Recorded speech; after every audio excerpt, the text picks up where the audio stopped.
What is up, everybody, and welcome back to a live broadcast here on the Sergeant Tank YouTube channel. My name is Jeremy. I'm the host for today's topic, and we're going to be going over various methods with different types of specifically live fish food culturing. And we're going to be really just focusing on about four today. And we have our co-host back here. That is Max, that will also be hanging out with us. So thanks for everybody for joining. Don't have much time. Today, we're going to try to get everything here within an hour. So within the pinned comment, you will see regarding comments in questions and that sort of thing. So what I like to do is anytime I do a topic base, go ahead and get through the topic. Probably take about 20 or 30 minutes, and usually the second half of this, I'll go ahead and take any questions. Any super chats, super stickers, of course, are not necessary, but they're always appreciated. I will, of course, address those as well. So I don't want to waste too much time. I do see a few folks in here, so I want to thank everybody that joined up a few minutes early, and we scheduled this about a week ago. So real quick, this is kind of the tentative plan. We'll see how it goes with scheduling, that sort of thing. I can't necessarily guarantee it. But I will try to bring a topic to you guys once a week, and tentatively looking at Monday afternoons, 1 p.m. Eastern Standard Time. The first one I want to bring to you guys, and like I said, each of which I do have to plug. We've been dealing direct consumer and wholesale since 2007. So within the continental U.S., we do everything that we do here within our fish rooms is captively bred, adapted, conditioned, and raised in order to be sustainable long-term. And that also goes hand in hand with live foods. We've been dealing, again, live foods since that time, and we have distributed literally hundreds of live food cultures all across the country. So I don't want to waste any more time. The first one I want to get to is microworms. So microworms is a good sustainable food culture. And one thing I want you guys to really kind of just focus and keep in mind as I'm going through some of these is how foods are distributed within a water column. So what I mean by that, of course, you have certain species and families of fish, especially as newly birthed fry and that sort of thing. They're going to tend to be more towards the bottom. You may have some mids, and then you also may have some top dwelling. I'm not going to sit here and go through every single species. However, please do keep that in mind. And again, that is more specific to what it is that you're actually working with. And I will kind of address those in my recommendations as we go through. I do have an entire video playlist dedicated to some of the stuff that I'm mentioning here that will be in the description for you guys once this live stream concludes. I will go ahead and put that playlist together, and you guys can also go back if you want a little bit more in detail and that sort of thing. Also at sergeanttank.com, under every one of our live food cultures that we do supply via the website, within the description section, as well as in the blog post, we have more detailed articles I put together for you guys as well. These containers, if you're in the States, you can pick up at your local dollar store. So for instance, and none of this stuff I'm being paid for by or sponsored by any companies and that sort of thing. But again, it's keeping it simplistic, keeping it sustainable, and on a budget. And especially as this is a luxury hobby as it is, and it can get quite overwhelming cost-wise, especially as you start getting into breeding, adding additional systems and that sort of thing. This really is to try to keep it long-term sustainable for you guys, as well as short-term, and as important, very cost-effective. So these here, you can use circular, you can use a number of different type of containers. What I personally like to do, because it is a cheaper plastic, is use a completely lost my train of thought, soldering gun or a soldering iron, and then you can actually perforate in order to keep it vented. Why I like this specific style is it cuts out that time. To me, time is of the most essence. Time is what I value the most, because as most of us with busy lives, we try to value all of our time. So what I find with microworms in particular, the perforation here, this vented port, you can actually just pop that piece off. Like I said, I do have a detailed video, very similar to this, a little bit different style containers. However, the concept is exactly the same. What I recommend when you're getting into microworm culturing and getting into harvesting and that sort of thing, the first thing obviously is to obtain your necessary supplies. Dollar Tree, local dollar store, grocery store, whatever the case may be. I find obviously typically these come in packs of 2. You can get the ones I have in that video that I mentioned that I did a few years ago here on the channel. Those are a little bit bigger. However, again, why I like these, and I'll talk about that here in a few moments, is the overall depth. What you're going to need besides a container, obviously, it's going to be much easier for you to obtain from another hobbyist if you're at a club, that sort of thing, is to obtain a starter culture. It's going to be a lot easier to get things going.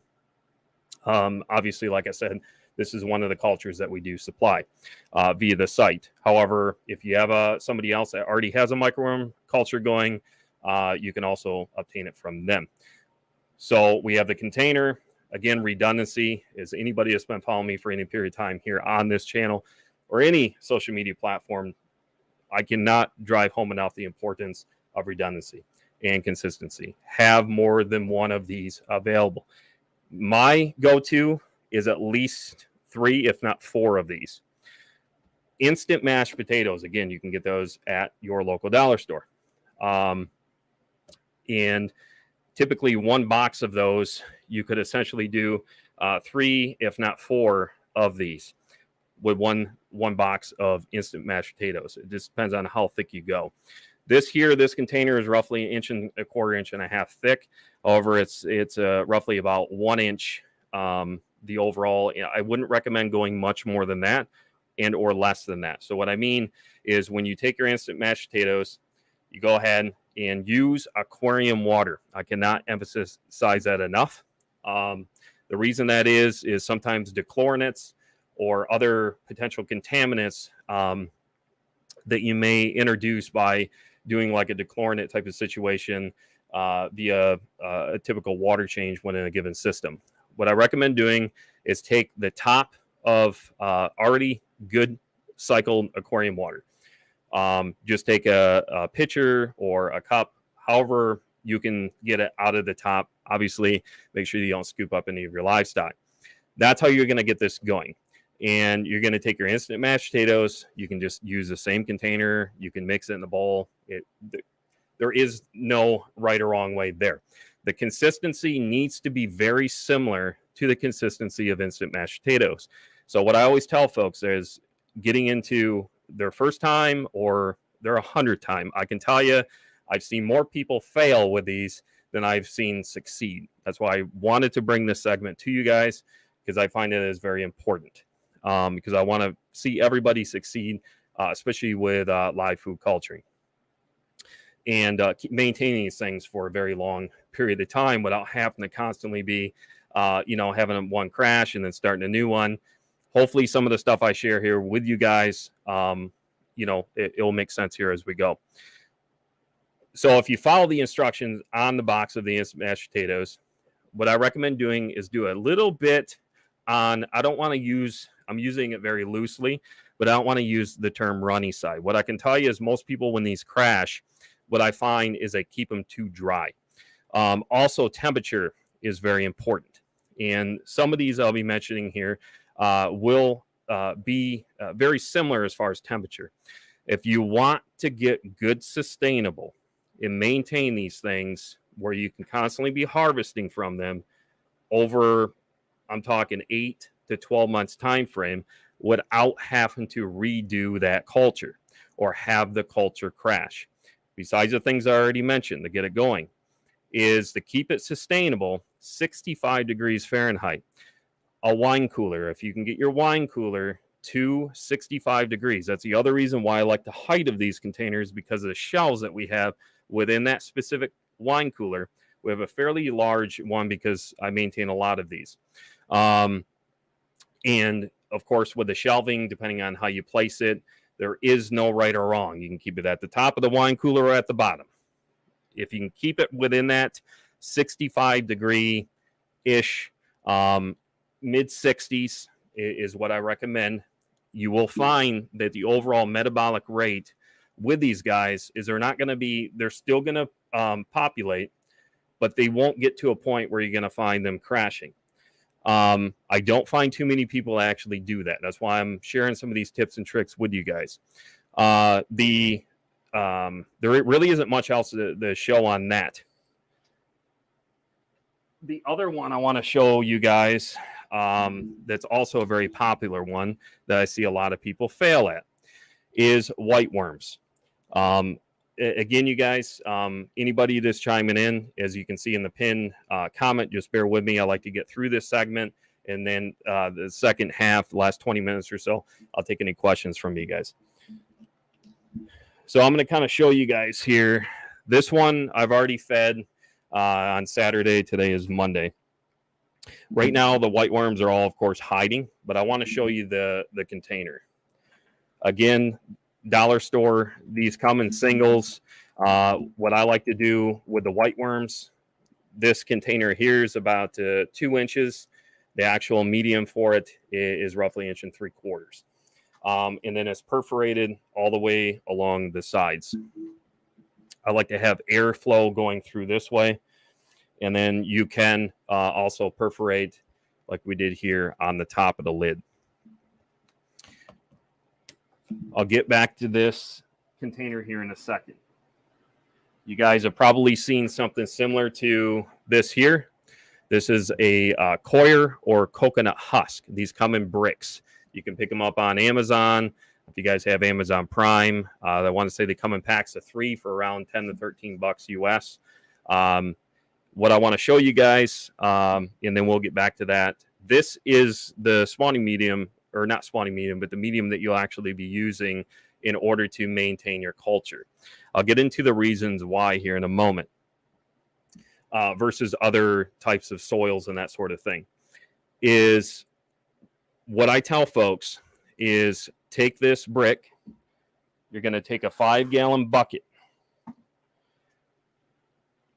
Just make sure the bucket is clean. It doesn't have any other contaminants or anything like that in it. What you're going to do is rest the brick at the bottom, put like a piece of slate, a stone.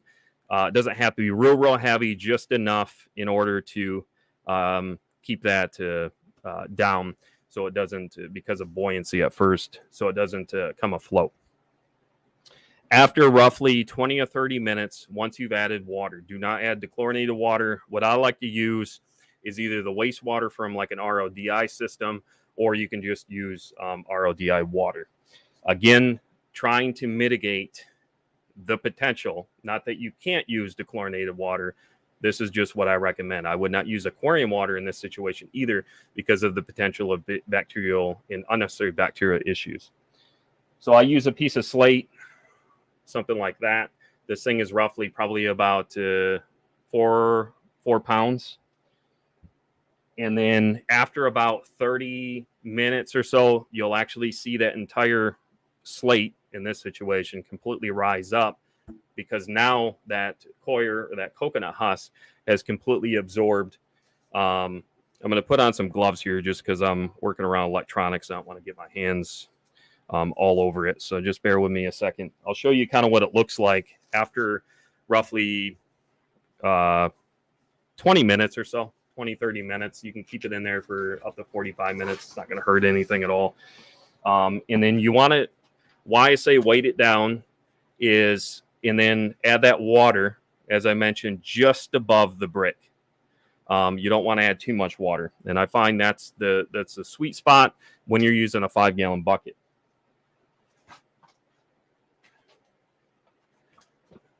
And then you will come up with something like that. It about triples in size. What I like to do, if you can picture me, I don't have another camera angle, is I'm just mixing it up with my hands, and then you'll have a nice medium to use for that purpose. And again, that is for white worms. The reason I recommend coir over an organic potting mix, peat, peat moss, a number of different things, is you have to think about pH in this situation. Is I like to maintain a neutral pH where we're really taking out and trying to reduce and mitigate a high level of bicarbonates and or being too acidic. And if you use like a peat or an organic potting mix, I find sustainable, again, thrivability long term. You can get by with it short term, but I find sustainable long term, you're going to have less issues as far as overall acidity and causing a nuisance and a negative effect down the road. That's all that you need for this purpose. And again, I have detailed instructions on our website under this product listing. So I'll kind of show you guys here. I like to use 2 pieces of glass. If you guys have a glass cutter, anybody that's worked any period of time around aquariums at this point has probably gotten familiar enough with using some type of glass cutter. Again, it doesn't have to be anything expensive. You can pick up a cutter and then you can get plain pieces, just a thin, inexpensive piece of sheet glass. And I like to cut them up, you know, in this situation, it's roughly maybe 3.5 by 5 inch, 3 by 4 inch. Again, it doesn't have to be perfect. And then you just stick them on there and it makes it easy to harvest. And then feeding these specific cultures, what I recommend doing, it's very, very important when it comes to feeding. You want to maintain these cultures. If you're just obtaining a culture, let's say from us or somebody else, and you're starting out, you're going to go ahead, do everything I mentioned here, go ahead and introduce the culture, and then you'll just go ahead and do a light feeding on the culture. You can see some of the food possibly here. So again, as I mentioned several times on this channel, the importance of dietary confusion as well as skip feeding and that sort of thing. So I like to switch up. My 2 thing is like a tropical, like basically a tropical type of like either pelleted or like tropical granules, that sort of thing. Just crush it up, sprinkle it all over, nice thin layer on top. You'll come back and check on it after about 2 or 3 days. That's once your established culture gets going. At first, it's going to take time. You're not going to be able to start harvesting from it probably for about 2 to 4 weeks. And again, some variables there depending on temperature. 65 degrees, I find overall sustainable. These cultures I don't have to redo, and I constantly harvest from them. I can keep these cultures going for about 10 to 12 months at a time, absolutely zero issues. I'm not adding, I'm not taking away. And again, it's all about balance. The more you get experience with it, again, hands-on practicality, hands-on experience in your guys' specific situation is what's key. But this will be enough to get you guys started. Now, when it comes to once they become capable of harvesting, you'll see where they'll come all the way to the top. They'll typically be underneath that glass. What I like to do is just take some aquarium water, put it either in a deli cup, however you plan on feeding. Just go ahead and give them a rinse. And I'll take it, just take your finger. You can have your finger kind of wet. It'll help. Just be careful, obviously, on that glass. I recommend that you sand the edges if you guys are going to be cutting your glass, just so you don't cut yourself on it.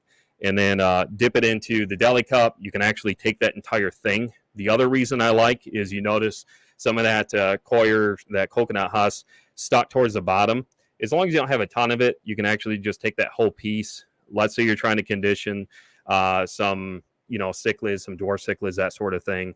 Whatever the case might be, I'm just using it as an example. You can actually just take that piece and dip it into the aquarium where you're trying to condition, depending on how many are on there. Obviously, you don't want to go too excessive with the feeding. Again, it's all about balance, and it just depends on how many specimens are within that given system.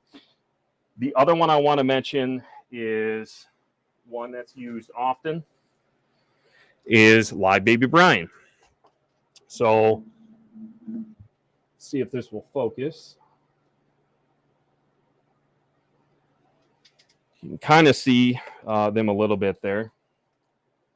Live baby brine, of course, is a great one. It really works for many, many different aquatic organisms when it comes to free swimming fry. I mean, I could sit here and spend a day just going through, all the pros with it. And we use a lot of brine shrimp. And I even do it. I even raise up the brine shrimp by just using a simple container, something around 1 gallon to 3-4 gallons. It just depends. I just brought this as an example. If you're going to do this, what I recommend doing is to get it started. I like to use RODI water, and then I go ahead and add by Instant Ocean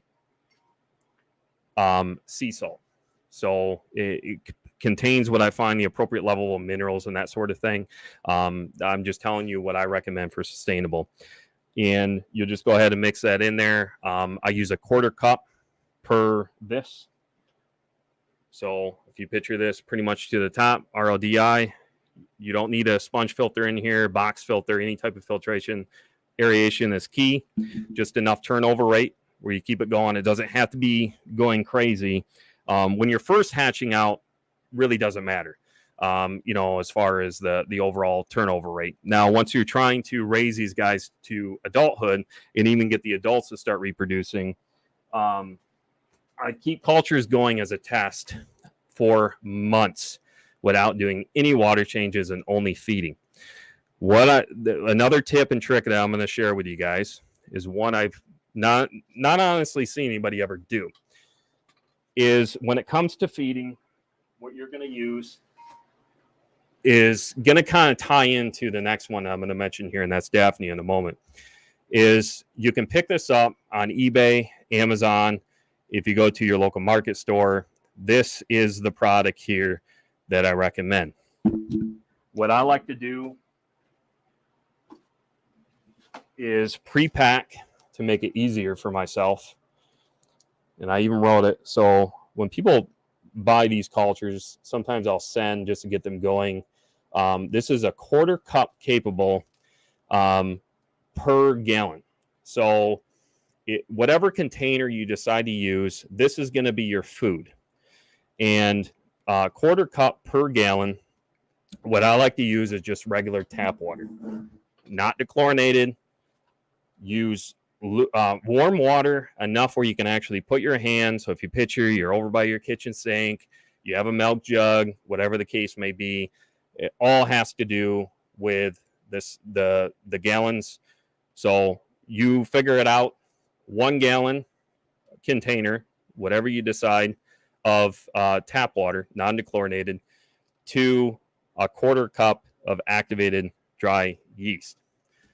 The key to get that to the appropriate consistency is you're by your kitchen sink, you're creating this little concoction, and as long as you can put your hand under the water and it's not burning your hand, you're golden. Go ahead and fill that up.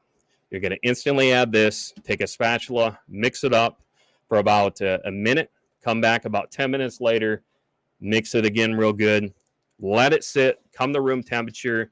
You're going to go ahead and add that to a refrigerator. Mini fridge, if you have it in your fish room. The key to keep this stuff sustainable long-term, so you can constantly be using it and feeding, is going to be that about 38 to 40 degrees, right around there, in a refrigerator. I'm not going to spend a ton of time on this next one because I've gone through it already. Like I said, at the conclusion of this live stream, I will link all that up, and I encourage you guys to check it out. I've entire detailed articles on much of this, detailed instructions on all the product listings at sergeanttank.com, as well as under our blog post with this next one here, and that is Daphnia. So let me find an example of some Daphnia that will focus. So you see how that Daphnia is red. What I want to, and again, a lot of this stuff, you guys, I cover in great detail in my in-person or virtual presentations when people schedule me to do those for their local club. One of the ones I want to mention is why they're red is essentially it's stress-induced. Their hemoglobin levels have actually increased. That's why you're seeing red. That's it. So It doesn't mean that if you're culturing and you see and you're like, wait a minute, they're not red. It's actually a good thing. And the same method, like I said, I'm not going to spend a ton of time on this, but the activated yeast, the exact same consistency. I use a 32-gallon trash container, and basically 1 pound of crushed coral per the amount of gallons of water in whatever trash container you're going to use. What I can tell you is I've had that going for years. It's a 32-gallon trash container, and my seat's going down on me. And I fill that up to about 3 inches from the top. I have an air stone that goes down, and it's about mid-level. And you don't want a ton of this. It's nothing like brine where you want more turnover rate. You don't need to have and when I say air stone, I want to take that back. It's just an air line. I do not use an air stone. And it's just slight turnover rate. And at the bottom is lined with roughly, in that situation, about 3 to 4 pounds of crushed coral. It maintains the appropriate level of bicarbonate hardness that I'm looking for, specifically with Daphnia. To get that culture started, this is what I recommend to anybody. Keep it in a cool, dry place. Again, there's going to be fluctuations. I get it. I've had those go from, 80 degrees, and Daphnia like it cooler, to mid 60s. Somewhere in that range, as long as you're not having huge fluctuations from one day to the next. If it's kind of gradually peaking, let's say if you live in a warmer climate during summer months, and then it starts, decreasing as you get into the fall, winter, and that sort of thing. I would recommend taking however you get discharge from your aquarium. So obviously in this situation, if you have more aquariums, works a little bit better, but the same concept, if you have a 10-gallon aquarium, you're just going to have to use your imagination and figure out that number, those ratios, depending on feeding and how you're going to get it started based on that formula that I mentioned. I recommend a 32. I find it's very sustainable, and I constantly be harvesting from it. And how you're essentially adding through, I don't even want to use the term dilution, because again, when you're, I guess in a sense there is of course some dilution taking place. But when you're harvesting, I recommend just using a brine shrimp net. And again, it's going to take a few weeks. If you're just starting out with a culture, let's say with 100 to 500, roughly, it's never going to be exact. Let's say 100 to 500 of these guys, and you introduce it. Like I said, you're going to take aquarium water. Don't add dechlorinated water. Don't add RODI water to get that culture started. Everything I mentioned: crushed coral, maintain appropriate level of bicarbonates, appropriate hardness, add the aquarium water. Once you've received your starter culture, go ahead and float it, acclimatize it to the temperature of the system. Go ahead and just dump the water.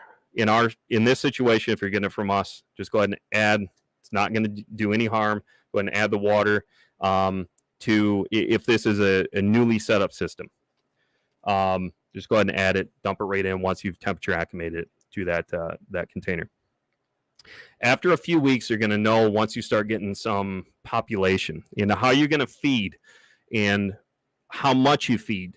The thing is with Daphnia is you want to maintain just slightly clouded water. You can take a flashlight. I know it's harder to see versus being like in an aquarium. And once you look in there as you're feeding, again, what you would do is going back to the activated yeast. You just want to mix it up each time good, because all of that is going to settle towards the bottom. So go ahead and mix up that pre-mix that you pulled out of the fridge. You don't have to let it temperature acclimate or anything like that. Go ahead. Once you're ready to feed, mix it up good. Make sure no sediment, nothing is settled towards the bottom. You're going to go ahead. And I like to use about a cup starting out. So if you imagine taking a measuring cup, fill that up, dump it into your 32-gallon trash container. with your starter. You can do it right afterwards. It's fine. Let them start developing. Let them start reproducing. Let it just do its thing. Keep checking on it every few days. Even once you start getting the population up to a point, you'll probably get to a point where you'll be feeding roughly maybe twice to 3 times a week, maybe. And again, it depends on how much you're harvesting from it. What I recommend with harvesting is you can use just a basic brine shrimp net. That's what I recommend. Either size, just scoop, add some ram's horn snails to that system too. It will help maintain stability long term. So when you first start out, you don't need to add any type of plants or anything like that to it. Just add some ram's horn snails, a crushed coral, that already good cycled aquarium water, taking it from the top of the surface. You don't want to add, unnecessary, mulm and stuff like that to get the thing going.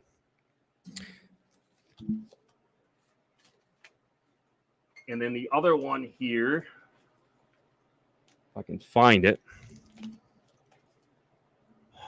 Those are the Daphnia. Let's see. Bear with me a second, you guys. I'm trying to find the next one here. All right. These ones here are vinegar eels. If you can kind of see that.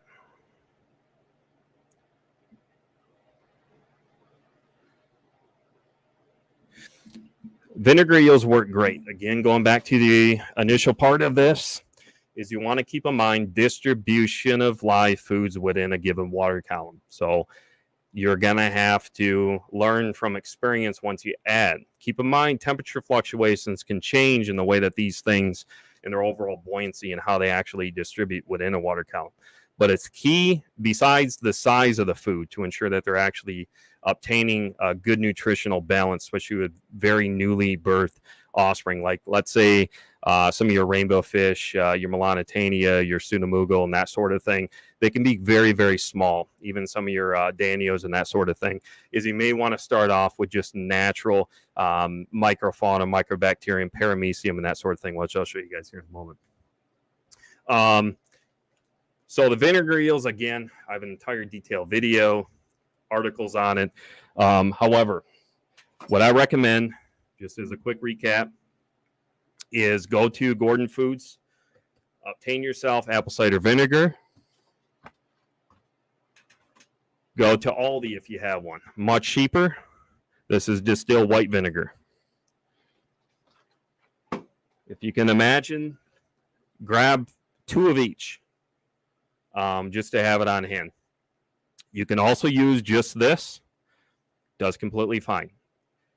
However, I find long-term sustainable, half and half, does great. So actually, this would be a perfect amount. If you can kind of picture that, that's roughly maybe, let's say quarter of the bottom of white vinegar. And then I would add, let's say up to, maybe about here of apple cider vinegar. Go ahead and cut yourself up some just small, thin pieces of apple. That's what helps keep them sustainable and feeding off from. Even though it isn't necessarily completely necessary if you have the apple cider vinegar. But it's not going to hurt. So you can leave the outer membrane, the skin on the apple. It's not going to hurt nothing. And then what I like to use is aquarium, again, in that situation, cycle aquarium water, and then just kind of fill it up here to the top. Pop the cap off, use a piece of sponge, something in order for this thing to vent. Date it, put the time on it, go ahead and just sit it off. Start a couple of those. Get your starter culture. It's the easiest way, either from us, if you have a part of a local club, you can go ahead and just split. In this situation, you can just go ahead and split that half and half. Do the exact same thing. Like I said, redundancy. Let those guys get going for, let's say 2-3 weeks. Then what you can do is you can come through. If you even put a light up to the top, they tend to gravitate kind of like brine shrimp towards that, or is it completely necessary? In that situation, you can just take a cup, deli cup, whatever the case may be, and just dump a little bit in there. If you want to take a light source and take a pipette or somehow, like a turkey baster and suck it out, you can do it that way as well. Now, as far as harvesting, there's a number of different ways you can do it. You can use like a wine bottle that has like that long neck on it. And then essentially what you're doing is like filter floss or polyfill. You just push it down, if you can imagine. I don't have one of those next to me, but just kind of push that down. You'll go ahead, very exact same concept. You're just starting a smaller one. Everything I just mentioned, go ahead and add the, a little bit of this to get that going. Just kind of sit it off in a just kind of a cool, dry place. Doesn't need a light source. Just set it and forget it. When you need to come back and start harvesting from it, you can add a little bit of like aquarium water from the system you plan on feeding. Take like a turkey baster, so that neck portion of it, you just fill that up. Take a light source, it'll speed up the process a little bit, and what they'll do is they'll actually, it kind of filters and separates all of that vinegar from the aquarium water. Again, if you get a little bit of that residual in there, it's not going to hurt nothing. And the other thing you can use is like a coffee filter. I find that it takes too much time. There's a number of different things I've used. I've used sponges, polyfill, like filter floss to separate. I've used just a number of different stuff. What I like to do is basically take this, and I like to dilute the heck out of it with a lot of like aquarium water. Just kind of filter out, and then let those kind of settle, and then take like a turkey baster of the active ones that are in that container that you're using, and then transfer it over and just kind of like repeat that process if you're really concerned and want to try to reduce as much of the vinegar in the solution itself to get into that system. With the microworms, going back as far as harvesting, again, anybody that's in here, I have detailed videos and articles I will add to the description once this concludes. Is if you pop this open, and a lot of times you can just take your finger on the top or around the sides, or you can just take your finger. It's going to be really hard to see, but they are very, very active. You can just kind of lightly dip your finger in there, and that's what I do, and just put a little bit in whatever system you're trying to feed. It's not going to hurt nothing. If you get a little bit of the potatoes in there, it's not going to hurt nothing. You just don't want to get, obviously, a ton of it in there and cause some unnecessary pollution. Let's see. I believe that goes over the primary. So as a recap, microworms, we did white worms, we did live baby brine, as well as harvesting and then prolonging that culture in redundancy to even raise those brine shrimp up to adulthood to the point of actually reproduction. Just kind of sit it and forget it. We went over mediums for both microworms as well as white worms. We went over vinegar eels. Those are the primary ones that I recommend. And the last one here is just basic paramecium. So when I reference paramecium, microfauna, microbacterium, that sort of thing is just going to be within a well-established ecosystem. That's just mulm at the bottom. If you look close enough, and once you've established a system long enough, even with old sponge filters and that sort of thing, box filters, a lot of that is just harvesting ground for good microbacteria, microfauna, that really, really small fry do very well within that first, couple of week time frame. The one that comes to mind that we use that method with a lot, starting out even more so than the microworms. Microworms I like to do because they do tend to settle and provide a good food source. But starting out for the first couple of weeks is just taking some of that mulm essentially and putting it in our raise out container for Synodontis species. So like Lucipinus, Petricola, and that sort of thing. Those catfish tend to do quite well living and being sustainable off from that. Just keep it bare bottom. And after that first week or so, a couple of weeks. Once you see that they're doing well, then you can start slowly introducing. I recommend, and I find very successful, as microworms. You can use vinegar eels. However, I find the how they settle and how they're actually distributed, no matter what type of and what size system you guys are actually introducing or using, that they just do better. But again, as I always tell you guys, treat each little system as its own little science project, because what may work for us here within our fish rooms and our overall hatchery may differ a little bit from what you guys find successful. Some of these tips and these things I wanted to share, because I do find a lot of folks, they get started, they get discouraged. I have found more, unfortunately, in just the ones I mentioned, specifically the white worms and the microworms and Daphnia, especially Daphnia, really pose challenges. And again, you guys got to keep in mind, we've been doing this for years, and I've literally tested every method that you can think of. And what I try to do is narrow it down. One of the things, anybody that knows us well enough, is I do a ton of actual hands-on practical testing for a minimum of 1 year before I even put out an article or a blog sharing what I find successful. And again, I always have to leave that disclaimer. If something is working for you in this very moment and it's been sustainable, when I reference sustainability, I'm talking at least a minimum of a year, if not a year and a half. If you're constantly having cultures crash from what I mentioned every few weeks, then there is something that you need to change. Now, if you've been successful in what you're doing, I don't want to change you from it. I want to make that very clear. If it's not broke, there's no need to fix it. I just know when it comes, especially these handful that we talked about here today, can lead to some discouragement with some folks. I've helped a lot of hobbyists when they've got in, especially locally, or just very one of few that actually supply live food cultures, let alone from an e-commerce point of view. And getting into the whole shipping practices and that sort of thing, you can imagine, that's why we're very confident in the information that we share.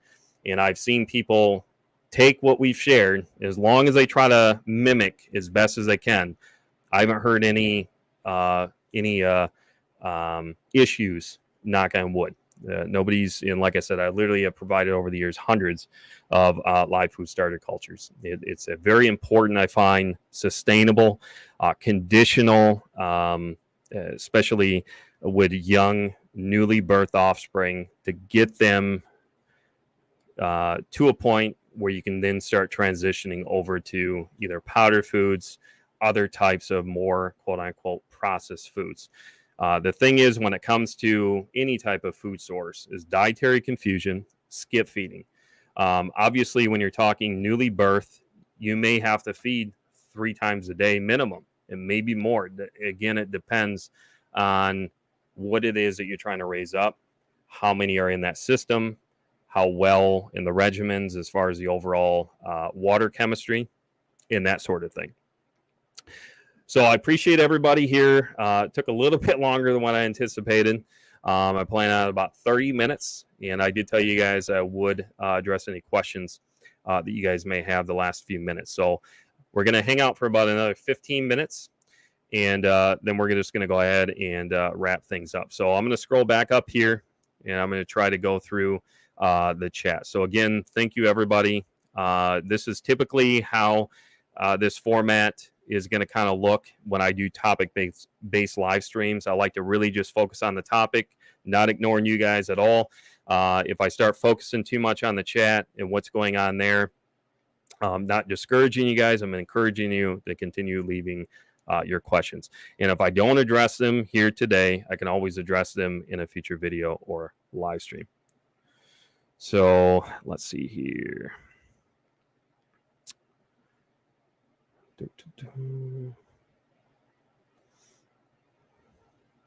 I'm just looking for questions. Again, you guys, if you put at Sergeant Tank, you can see the spelling obviously right up here in the bottom lower third on the left. If you want to know the spelling, it's just at Sergeant Tank, no spaces, and then I'll highlight for me.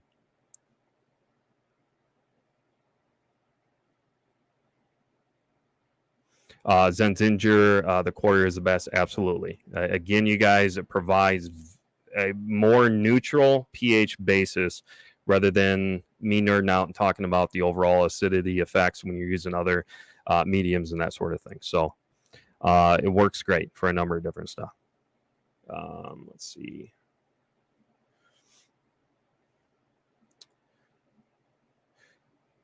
We got Joseph in the house. Hope you've been doing well, my friend. Let's see.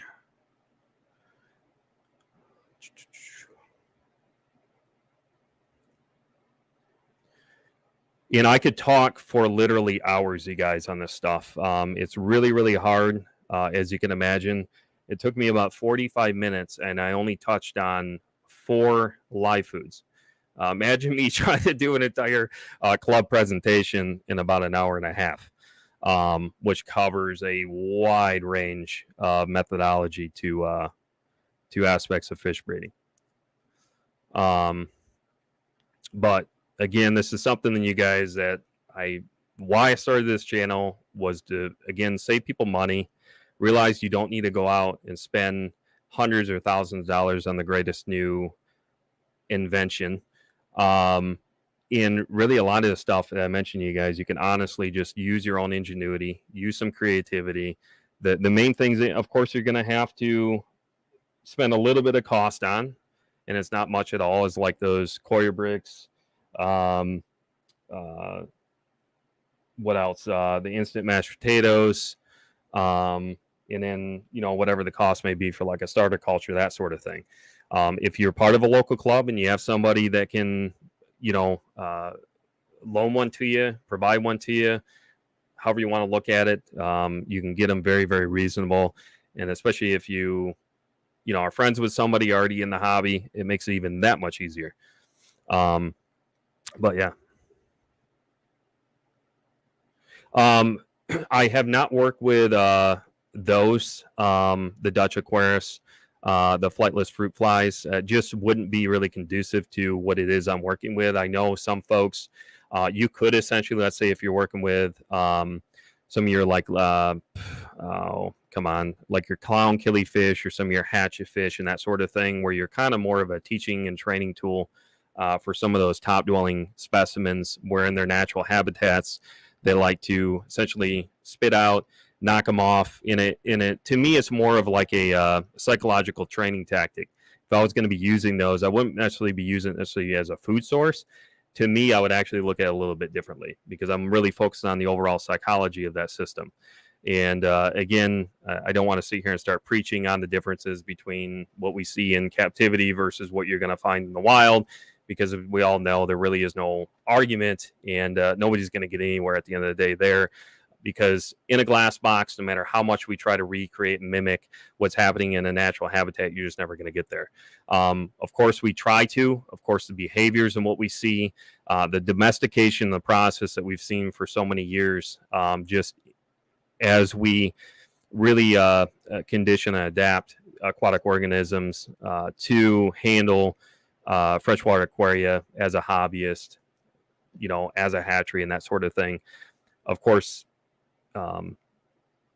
it just is a lot easier, and but yeah, so I wouldn't personally do it, just because, like I said, it wouldn't be necessarily something I want to get into. The why I mentioned the ones here today is I find that is really all you need. Essentially the 5, if we include the paramecium, or just a natural, what I would classify as microbacteria, microfauna, infusoria, that sort of thing.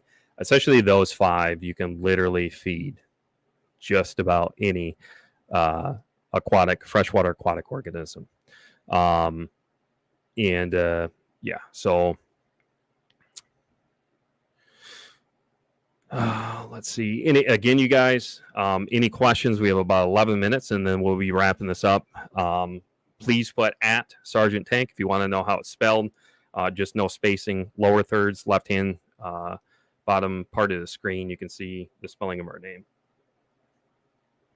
I appreciate everybody joining us again. I'm going to try to make this, kind of a weekly thing. Again, I'm not going to make too many guarantees. But if you guys want to kind of consume some older content, it's probably cringeworthy, because to me it wasn't necessarily about the cinematic and cinematography and doing. I can do all that, but that wasn't when I started this channel. It was just really hanging out, the overall engagement, and really just trying to bring some good education, I felt, to the platform, from somebody that's actually been doing it for a very long time. And I speak proudly and not arrogantly when I say that. Anybody here that's been doing this for 20, 30 years, obtained my very first home aquaria when I was just 7 years old. And I'm getting older now. I have 4 kids myself, so I'm not going to sit here and, go over all the age and that sort of thing. But I find there's just a lot of really poor information, especially when you look at a lot of forums and that sort of thing. For me, it was just trying to bring, again, somebody that's been doing it, hands-on practical approach, hands-on practicality. That is absolute key, in my opinion. You can obtain all the tools and all the information and try to digest it. I've oftentimes people ask, how do you differentiate between what's poor information and what's good information? At the end of the day, common sense is key. Keep it simple, stupid. Live by that for years. To me, that's my go-to, and something I try to get other people to think about. So when you're looking at a forum, if you're looking at a video, wherever you're obtaining the source, filter through, spend a week, spend a few days, go through, obtain as much information as you can. If at the end of that, once you've compiled all your notes, you have a little comm log or communication log, you've gone through, you've documented everything, you reference those sources, which I would highly recommend that you do, so you can go back to it if need be. And let's say at the end, there's a conclusion, the consensus of 80% of this one specific thing, whatever it is, tends to lean in one direction. Common sense is going to tell you, go with that 80%, the other 20% or whatever the case may be in that situation. You may want to either revisit that or do your own test. Again, when it comes to live food culturing, if you happen to crash a culture, do it again. We've all been there. We've all done it. That's why it comes with trial and error and overall hands-on experience. How often do you add water to the white worms, or how do you decide if they are moist enough? The main thing is temperature, 65 degrees, in that range. Try to maintain that. That's why I recommend same thing with a microworm, same temperature inside of a wine cooler. I like to keep it damp.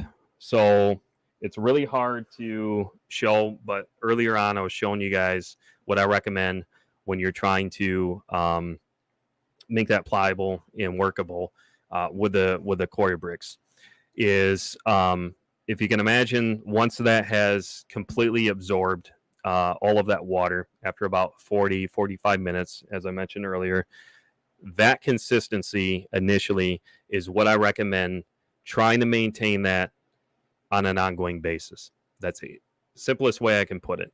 So you don't want it runny, and you don't want it dry. Dryness to me, especially with microworms, that's when it goes bad. Most people fail with the microworms, I find, is either they're using oats. You can also use a little bit of the activated yeast if you're not going to plan on using those cultures right away. If you plan on starting to harvest from those microworm cultures, then it's not necessary. I've kept microworm cultures going, sit it and forget it, for well over a year, exactly in that situation that I mentioned, without doing anything. No harvesting from it, nothing. How I maintain it is I just sprinkle a little bit of activated yeast on top. It helps, provides a good active food source, as well as maintains and mitigate any issues as far as that culture going to crash.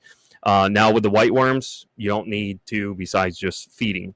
Once they become really, really active, and again, this is going to take, there's a lot of variables depending on the size culture that you start. That's why I recommend what I showed. If you are, let's say, harvesting from it a couple of times a week, you can really, I recommend it's a good thing to be harvesting from it. Either use that harvest to start a new culture, or give it to somebody else, or you're going to have to use it to feed. It's all about balance. If you're not harvesting from it, and the white worms are just constantly coming up and feeding, eventually you're going to find the culture will crash. It's going to start really just breaking down. You're going to notice very minimal activity. May start getting really, really runny and kind of soupy. That's when you know, hey, it's time. Let's start a new culture. I forgot about that one, whatever the case might be. But yeah, as long as you're maintaining what I showed here, you're harvesting from it, let's say a couple of times a week, you're feeding it a couple of times a week. I like using a spirulina, crushed up flake, just a nice thin layer all around the top. I don't use yogurt. I don't use bread. I've done all that stuff. This is what I use. I skip. Let's say Monday I come in, I see it's active and ready to harvest. Do as I shared earlier, complete that process, flip the pieces of glass or whatever you're using to harvest from, and then I'm going to take, let's say on Monday, I'm going to go ahead and sprinkle a thin layer of spirulina flake, crush it up, sprinkle it all over, put the glass back down, put it, set it and forget it. Come back about 3 days later, 2 to 3 days, you'll know when it's ready. The food will start to be depleted. You're going to see a lot of activity. If you leave it out too long, like I showed here a while ago with this one, they are going to, burrow themselves back into the medium. So right away, go ahead, harvest it. This time, use like a tropical base, some type of tropical granules. Give it again, mix that food up, and that's how I do it. That's how I alternate. Typically feeding twice a week. Typically harvesting about the same. You may have to, within a 7-day time frame, you may even have to feed it 3 times. It's not like you're going to be feeding it typically every day. You got to give it time to at least build up anyways. It doesn't really matter how active the culture is. You're really not going to want to be harvesting from it necessarily daily. Not that it's going to hurt, but again, that's kind of where it falls in line with what I was mentioning earlier on and before about that dietary confusion. Skip the foods up. Don't be constantly feeding the same thing every single time either, depending on what it is that you're trying to feed.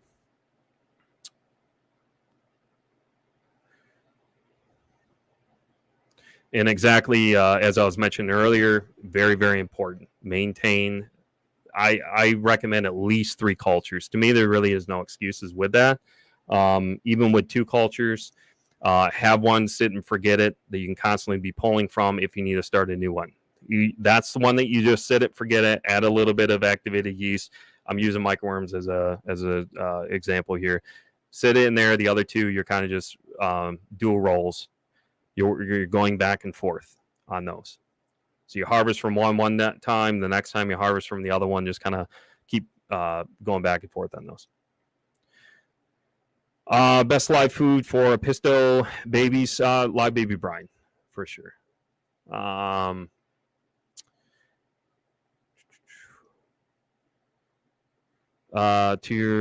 you be adding? Yes, I will. I should have a playlist. Like I said, you guys, if it's not in a video format, to me, I'm very old school. I much prefer to put out good, detailed, oriented articles for you guys and or blog posts, essentially the exact same thing. So I edit all my own stuff. I publish all my own stuff. I've been doing this for years, and I have a lot I still need to do. Again, it's a free source. Take advantage of it right now. I'm not saying it's always going to be that way, but again, you guys, we are a business first and foremost, and I've always been transparent about that. At the end of the day, I want to help other hobbyists as well. But again, there's a lot of time and dedication and years that I put into the stuff that I'm sharing. And it's really, really hard to do, especially with about an hour live stream. Let's see. Platies and swordtails, you can start out again with live baby brine. Really, those guys, you want to keep a balance of carbohydrates and proteins. So like a tropical mix, tropical granules, mix them up kind of into a powder form, and they'll do plenty sufficient with that.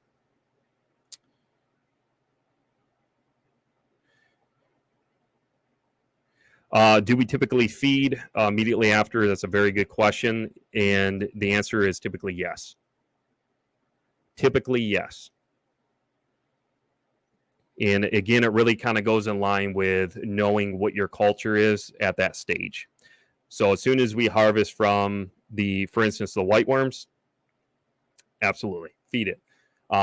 Typical situation as well with the Daphnia. that brings us up on an hour, you guys. It doesn't look like there's any super stickers, super chats, or anything like that. I extremely apologize if there was. I do have to put all this stuff away. I appreciate you guys joining. If I didn't get to your question, once this concludes and processes and becomes available to the public for you guys at the conclusion, once I end it, please let me know in the comments. Just put @SergeantTank so it highlights for me in the comments. Once, not in the live chat here, but in the actual comment section of this video once it processes. Later on today, I will get through any of those links and so forth. I'll try to make it somewhat organized for you guys so you can use them as references. Much love to each and every one of you guys. I definitely appreciate it. Hopefully you guys can take something away from it. That's always our mission and goal. And I'm just quick scrolling through. Doesn't look like I missed anything else. Hopefully you guys kind of like this format. Anybody that's new, this is typically how I have always done it here on the channel. So with that being said, you guys have a great rest of the week. We'll try to schedule one for next week, tentatively 1 p.m. Eastern Standard Time on Monday, which I believe is Labor Day, if I'm not mistaken. I will try to come up with a topic for you guys. And if we don't have a topic, it'll just be general Q&A and just hanging out for an hour or so. So with that being said, make it a great rest of your week.